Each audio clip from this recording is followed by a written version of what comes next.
हम ऐसा कोई भी मौका हाथ से नहीं जाने देते कि जिसमें हमें शर्मिंदगी का सामना करना पड़े। हम कहते हैं कि बस कोई ना कोई हम ऐसा मोमेंट ढूंढते रहते हैं। अब क्या किसी कंट्री में, दुनिया के किसी कंट्री में कभी ऐसा वाकया हुआ या हो सकता है? पाकिस्तान में 218 यूनिवर्सिटियां और 40,000 मदरसे हैं। पाकिस्तानी रेसलर्स की टीम एक गलत एयरपोर्ट पर लैंड कर गई और रॉन्ग एयरपोर्ट पर लैंड करने की बिना पर वो ओलंपिक्स में रजिस्टर नहीं हो सके और बाहर हो गए ओलंपिक्स से। सो द क्वेश्चन इज कि हमने 40,000 मदरसे बना लिए, वो 40,000 मदरसे हमें वहां पे लेके नहीं गए जो 4,000 यूनिवर्सिटी अमेरिका के अंदर या 3,000 यूनिवर्सिटी इंडिया के अंदर या 5,000 यूनिवर्सिटी अमेरिका के अंदर उनको लेके आगे चली गई है। तो मतलब मातम करने वाला बात है, सर पीटने वाली बात है ये कि ये क्या किया है। क्या हम इतनी जुर्रत करके ये बयान देने को तैयार हैं कि हम भारत में जाके उनके ठिकानों के ऊपर भी जाके बमबारी करेंगे?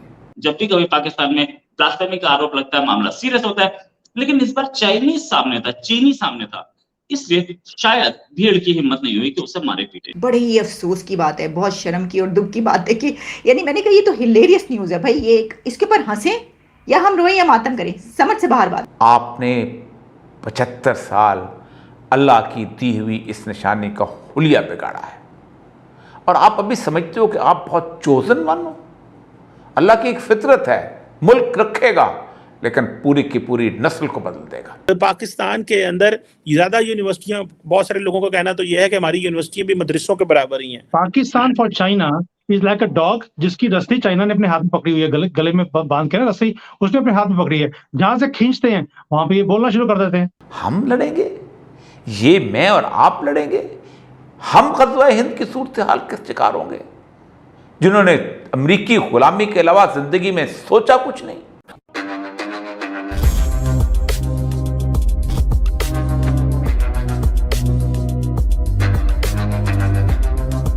नमस्कार दोस्तों, किस्मत भी उसी का साथ देती है जो अच्छे काम करते हैं, लेकिन पाकिस्तानियों की इतनी फूटी किस्मत है कि कभी भी इनका साथ नहीं देती है। दोस्तों, रिसेंटली एक काफी इंटरेस्टिंग इंसिडेंट हम सबके सामने आया है, जहां पाकिस्तान के कुछ रेसलर्स कजाकिस्तान जा रहे थे रेसलिंग इवेंट में पार्टिसिपेट करने के लिए और उन्हें कजाकिस्तान का अस्ताना एयरपोर्ट में लैंड करना था, लेकिन ये पाकिस्तानी अस्ताना के बदले दूसरे एयरपोर्ट चले गए, जिसके वजह से इन्हें वापस दुबई डिपोर्ट कर दिया गया है और इन रेसलर्स को पूरे ओलंपिक से ही डिस्क्वालीफाई कर दिया गया है। और ये पाकिस्तानी ऐसे हरकत करते हैं, इसके बाद वे भारत की साजिश कहने लगते हैं, ये बेचारे मासूम।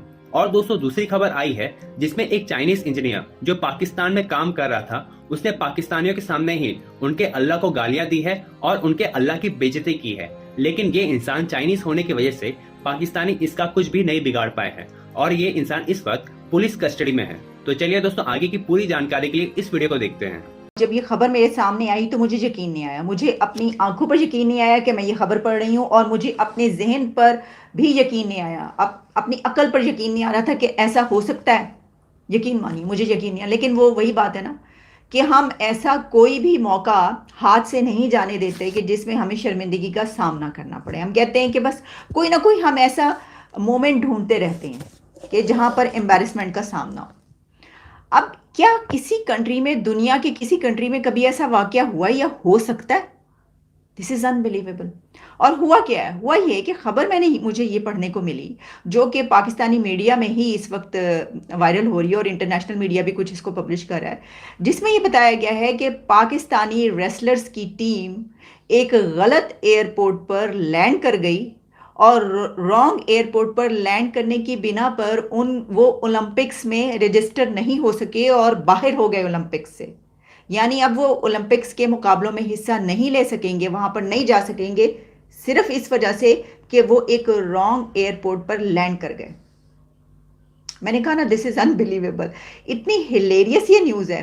दो खबरें मैं आपके सामने रखूंगी और इससे मैं ये समझने की कोशिश कर रही हूँ कि हमारी मैनेजमेंट में कमी है, हमारी अक्ल पर पत्थर पड़ गए हैं, या ये किसकी जिम्मेदारी है, किसकी रिस्पॉन्सिबिलिटी है। और ये कोई छोटी खबर नहीं है। अगर आप समझ रहे हैं कि वो हो जाता है इस तरह तो हो गया, तो ये तो बात नहीं है। ये कैसे हो सकता है कि इस वजह से वो डिस्क्वालीफाई हो जाएं कि आपकी गलती ये है कि आप रॉन्ग एयरपोर्ट पर उतर गए। यानी जो आम इंडिविजुअल लोग ट्रैवल करते हैं उनसे भी ये गलती नहीं होती, लेकिन ये गवर्नमेंट लेवल पर एक नेशनल टीम के लेवल पर और ओलंपिक्स के लेवल पर, कि जहां पर आपकी टीम वहां पर जा रही है, वहां पर आपकी ये गलती हो गई आपसे इतनी बड़ी। सर, इसकी जो तफसीलात हैं वो कुछ ऐसे हैं। पाकिस्तानी रेसलर्स गलत एयरपोर्ट पर उतरने के सबब ओलंपिक्स के लिए क्वालिफाई करने का जो है मौका खो बैठे हैं। और उसमें ये है कि ये कुछ जो मैंने रेसलर्स के नाम बताए और उनके जो कोच हैं, तो उनका कहना ये कि कजाकिस्तान पाकिस्तानियों को ऑन अराइवल वीज़े की फैसिलिटी देता है, लेकिन ये फैसिलिटी सिर्फ जो वहाँ का कैपिटल है अस्ताना, वहाँ के एयरपोर्ट पर लैंड करने वाले पाकिस्तानियों को ही मिलती है। अब रेसलर्स और उनका कोच, उनको ये पता ही नहीं था कि सिर्फ आप इस सिटी में उतरेंगे तभी आपको वीज़ा ऑन अराइवल मिलेगा। इसलिए काज़िक हुकाम जो थे, वहाँ के जो अथॉरिटीज़ थी, उन्होंने उन्हें लैंड करते ही डिपोर्ट करके वापस दुबई भेज दिया। उन्होंने कहा किधर आ रहे हैं आप, मुंह उठा के कहाँ पर आ गए हैं, किस एयरपोर्ट पर आ गए हैं। जब उनको बताया, उन्होंने मतलब हैरान ही रह गए होंगे, हैरान परेशान रह गए होंगे रेसलर्स और वो कोच कि ये हुआ क्या। तो मतलब मातम करने वाला बात है, सर पीटने वाली बात है ये कि ये क्या किया है। तो उन्होंने कहा कि नहीं, आपको पता ही नहीं है ये कि आप रेसलर टीम में ओलंपिक्स में जा रहे हैं, तो थोड़ी सी ज़रा आप अपनी जो अकल है उसके दरवाजे खोलें। ये आप कौन से एयरपोर्ट पर उतरे हैं। तो बड़ी कोशिशें की गई, वहाँ से फ़ोन करने की कोशिशें की गई, उनसे कहा जी हम ले रहे हैं।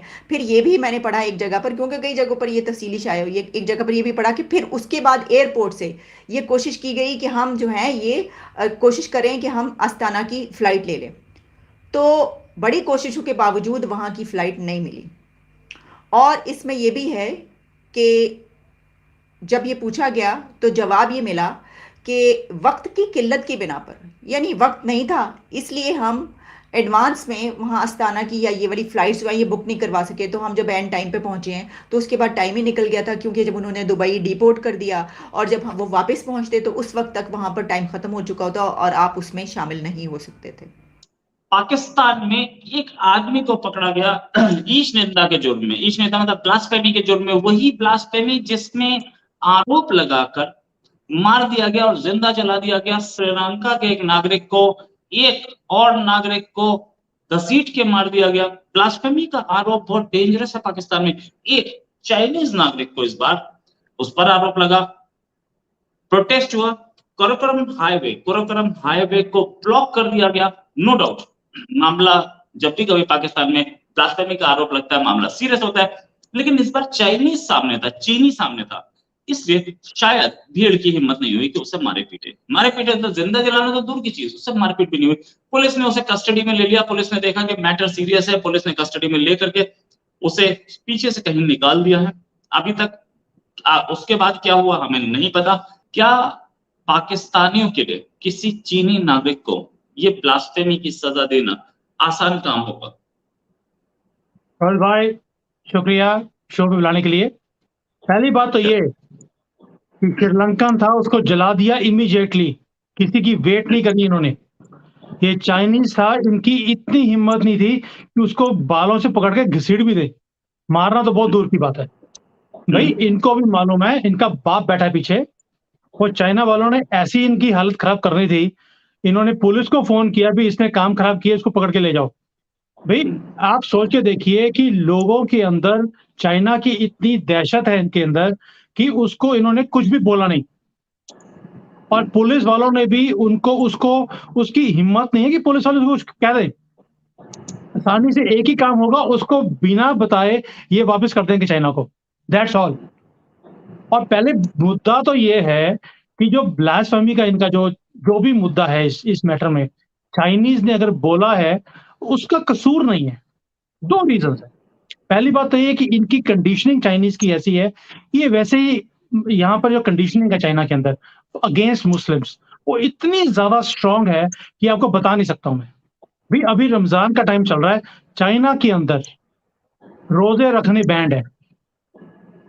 इनके एरियाज में जहां पर मुस्लिम कम्युनिटी रहती है शिनजियांग में, वहां पर सीआईडी यहाँ पे घूम रही है, वो जाकर देखती है कि किसी ने अगर रमजान के रोजे रखे हैं तो उसे पकड़ के उसकी फिर जो सॉफ्टवेयर ये ठीक करते हैं यहाँ पर अपने तरीके से, इनका सॉफ्टवेयर ठीक किया जाता है।